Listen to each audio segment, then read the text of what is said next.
Meus irmãos, em João, capítulo 16, no versículo 16, Jesus está querendo dar início a um discurso meio que aliviando os nossos corações. Quando nós paramos para ler, entender e ligar com outros versículos da Bíblia, a gente descansa no Senhor.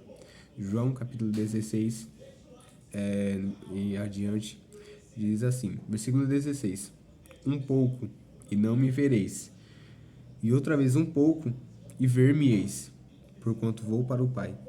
E Jesus, depois de ter dito aos seus discípulos, os discípulos não conseguiram entender o que Jesus está querendo dizer. Como assim, Jesus? Um pouco a gente não vai te ver, depois outro pouco a gente vai te ver. E como assim, porquanto vou para o Pai?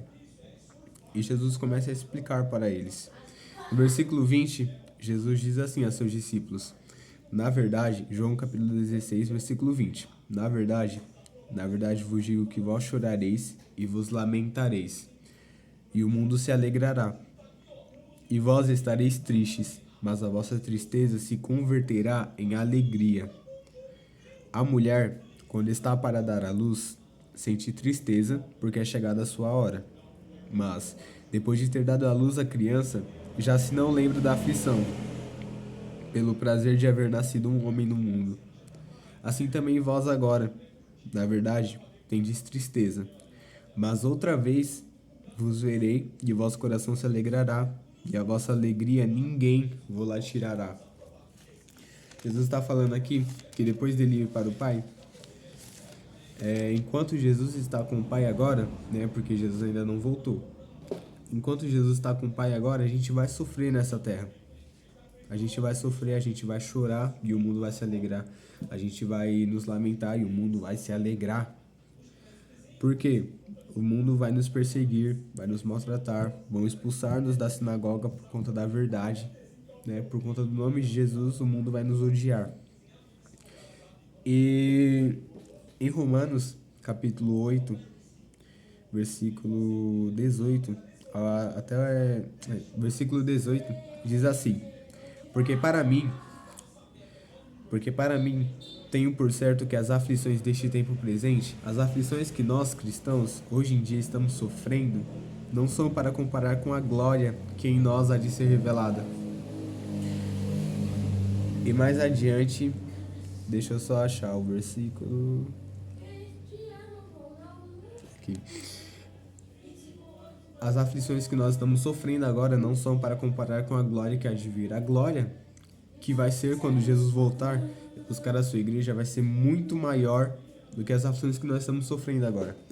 Em Romanos capítulo 8, versículo 24 e até o 26, diz assim: Porque em esperança somos salvos. Ora, a esperança que se vê não é esperança, porque o que alguém vê, como esperará? Se a gente vê alguma coisa, como que a gente vai esperar essa coisa?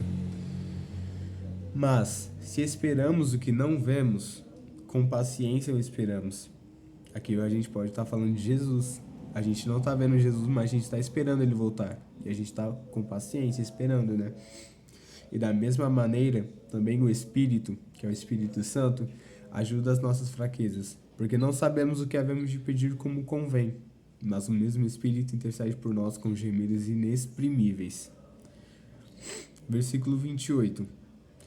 E sabemos que todas as coisas contribuem juntamente para o bem daqueles que amam a Deus, daqueles que são chamados por seu decreto. 29. Porque os que dantes conheceu também, os predestinou para serem conformes à imagem de seu Filho, que é Jesus, a fim de que ele seja o primogênito entre muitos irmãos, ou seja, Jesus Cristo é o nosso irmão mais velho, né? Nós que somos as ovelhas, as pessoas que foram salvas do sangue de Jesus, nós somos os irmãos mais novos, né, os caçulas, e Jesus é o irmão mais velho, porque ele é o Filho de Deus, e Deus Pai predestinou assim. E aos que predestinou, a estes também chamou. E aos que chamou, a estes também justificou. E aos que justificou, a estes também glorificou. Ou seja, Jesus, aqui a palavra, João 16, ligando com Romanos 8, está falando que neste tempo, durante esse tempo em que Jesus ainda não voltou para buscar a sua igreja, a gente vai sofrer, a gente vai ter tribulação por conta do nome de Jesus. A gente vai querer espalhar o evangelho e as pessoas não vão querer ouvir. Nós vamos ser expulsos da sinagoga. Só que em João, capítulo 16 também, agora que eu lembrei, João 16, versículo 33, no último versículo do capítulo está falando assim: Tenho-vos dito isto para que em mim tenhais paz. No mundo tereis aflições, mas tende bom ânimo, eu venci o mundo. Ou seja, todas as coisas que nós estamos sofrendo aqui, com o mundo, com os ímpios, ou em casa, ou na nossa própria mente, que às vezes a nossa própria mente é o nosso campo de batalha, o nosso maior inimigo. Tem dias que a nossa mente é o nosso maior inimigo, né? Vamos falar a verdade. Tudo que a gente está passando aqui, por conta do nome de Jesus, por conta que nós seguimos Jesus, nada disso vai se comparar com a glória que vai ser quando Jesus voltar para buscar as suas ovelhas. Nada vai se comparar com a glória que vai ser quando Jesus voltar do céu para buscar a sua igreja. Às vezes eu estou parado, às vezes eu estou em um lugar aberto, sabe? Uma fazenda, um sítio, até mesmo aqui na cidade. Olhando para o céu, eu imagina se Jesus agora rasgasse esse céu de ponta a ponta, descesse com uma coroa de glória, buscando a sua igreja, chamando nós. Por isso, irmãos, que nós temos também que nos esforçar, nós temos que renunciar à nossa carne, nós temos que mudar. Não é fácil. Não é fácil, a gente tem que entender que não é fácil, não vai ser fácil, nunca foi fácil. Imagina agora que está no fim dos tempos. Não vai ser fácil. Mas tudo que a gente sofrer nesta terra, tudo que a gente sofrer neste lugar aqui, nada vai se comparar com a glória que há de vir. Nada vai se comparar com a glória que vai ser quando Jesus voltar para buscar a sua amada igreja, que somos nós. Temos que nos esforçar. Eu quero te ver, irmão. Eu quero te ver, irmã. Lá no reino de Deus, eu quero ir. Eu tenho que me esforçar também. Eu não sou santo. Eu sou pecador. Eu erro também. Eu erro, eu falho, eu caio, eu tropeço também. Mas sempre que tropeçarmos, eu entendi. Há um tempo eu tinha entendido. Recentemente eu entendi que quando eu tropeço, eu não tenho que ficar com vergonha, não tenho que ficar com medo de Deus me rejeitar. Quando eu tropeço, eu tenho que voltar para Ele mesmo. Quando eu tropeço, eu tenho que voltar para Ele. Não ficar lá, não escolher ficar caído. Por isso que nós temos que nos esforçar, aceitar a verdade. Nós somos libertos pela verdade, nós somos libertos por Jesus. Cada batida do nosso coração tem que ser para Jesus. Nosso respirar tem que ser para Jesus. O nosso viver tem que ser para Jesus. Porque o coração de Jesus bateu por todos nós. Jesus teve o seu respirar cessado por conta de nós. Jesus morreu por nós, nós temos que viver para Ele e morrer para o mundo. No mundo tereis aflições, mas tende bom ânimo. Eu venci o mundo. Jesus é o nosso Salvador, Jesus é o nosso único, verdadeiro Senhor. Tudo que a gente sofrer nesse mundo, nada vai se comparar com a glória que há de vir. Não desista, persevere até o fim, porque aqueles que perseverarem até o fim serão salvos.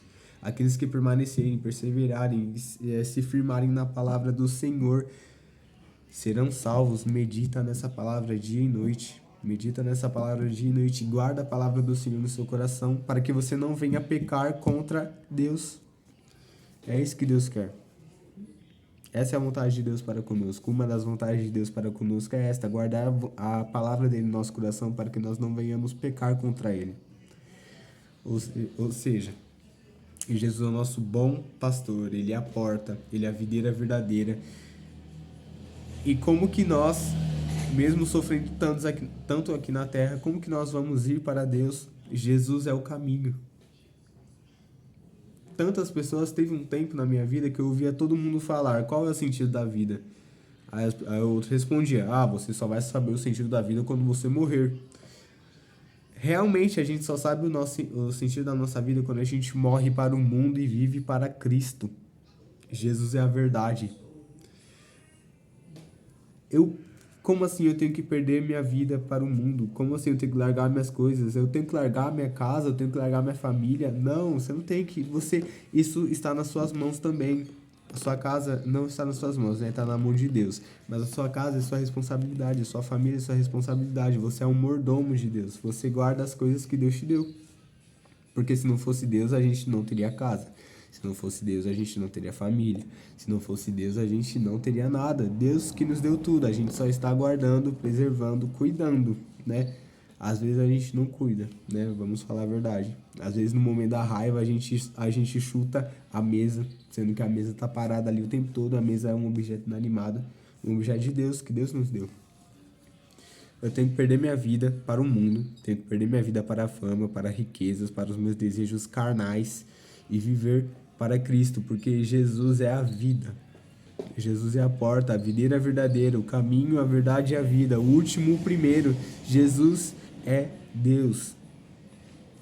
E quando Jesus foi para o Pai, quando Jesus foi para o lado do Pai, ele nos enviou o Espírito Santo, que é o Espírito Santo da promessa, o Espírito Santo da verdade, que nos ensina a verdade. Quando a gente conhece a verdade nos liberta. Quando nós conhecemos Jesus, a verdade nos liberta, que é o Espírito Santo de Deus. E o Espírito Santo também nos ajuda nas nossas fraquezas, porque a gente não sabe como orar corretamente. Nós não sabemos o que pedir a Deus. E Jesus fala que tudo que nós pedimos em seu nome, Deus nos dará. Mas claro, se for da vontade de Deus. Às vezes eu peço, Deus, me dá um carro em nome de Jesus. É a vontade de Deus me dar um carro, mas talvez não seja no momento, mas talvez não seja naquele tempo. Mas é a vontade de Deus. Em nome de Jesus ele vai te dar. Em nome de Jesus ele vai me dar. Em nome de Jesus ele vai dar o que a gente pedir conforme a vontade dele. E o Espírito Santo, ele pega a nossa oração. Às vezes a nossa oração é uma bagunça. Às vezes a gente nem usa palavras. Às vezes a gente só chora. Às vezes a gente só quer entregar nas mãos de Deus, mas não consegue dizer. E o Espírito Santo pega essas lágrimas, junta, separa o que não é de Deus, separa o que não é da vontade de Deus, pega a nossa oração, leva consigo também, porque a gente ora também ao Espírito Santo. Então, em nome de Jesus, leva essa palavra no seu coração. Compartilhe, espalhe o Evangelho de Deus. Essa é uma forma de espalhar o Evangelho de Deus. Compartilha essa palavra. Não tô falando para minha fama. Eu quero ser, todos nós devemos ser como João Batista, que eu diminua e que ele cresça. Mas nós devemos espalhar o Evangelho de Deus. Espalhe essa palavra para quem você acha, para aquela pessoa, sabe? Aquela pessoa que precisa ouvir essa palavra. Toda essa palavra. Todos nós precisamos ouvir a palavra de Deus. Às vezes o que eu tô passando não é o que meu irmão tá passando.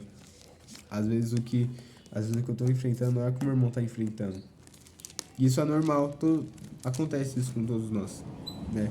Mas todos nós devemos ouvir a palavra de Deus, guardá-la no nosso coração, espalhá-la, né? Espalhar a palavra de Deus, para que mais almas e mais almas sejam salvas pelo poder de Jesus, né? Pelo nome de Jesus. Em nome de Jesus, guarda essa palavra no seu coração, envia para aquela pessoa. Em nome de Jesus, medita nessa palavra, como eu também vou tentar. Nós devemos, né, tentar meditar na palavra de Deus dia e noite.